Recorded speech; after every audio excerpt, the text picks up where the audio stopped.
I'm Susan Berkley, and this is the Inside Voiceover Video Training Blog. And this week, we're going to talk about something that plagues voice talent all around the world, and that is mouth noise, pops and clicks and sticky saliva.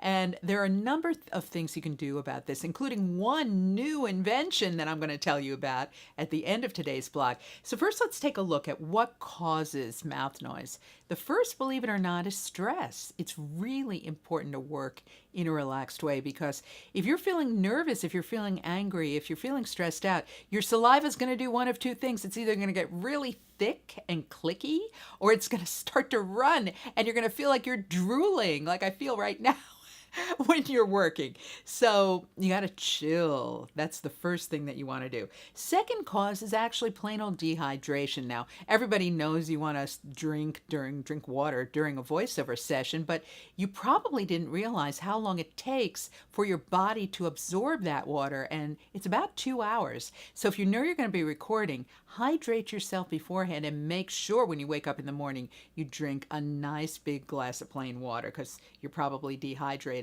from the overnight sleep. Certain medication will dry out your voice, certain drinks like colas and caffeinated beverages, or even ill-fitting dental devices. So what are the cures? Well, a lot of people swear by taking a bite of a nice tart green apple, like a Granny Smith apple. There's a spray called Entertainer's Secret, which is helpful. There's even synthetic saliva that you can purchase at the drugstore. It doesn't taste so great. I've tried it. You can try eliminating certain foods from your diet, like dairy, and trying to go gluten-free, and certainly don't eat dairy right before a voiceover session. Fatty foods will also contribute to mouth noise.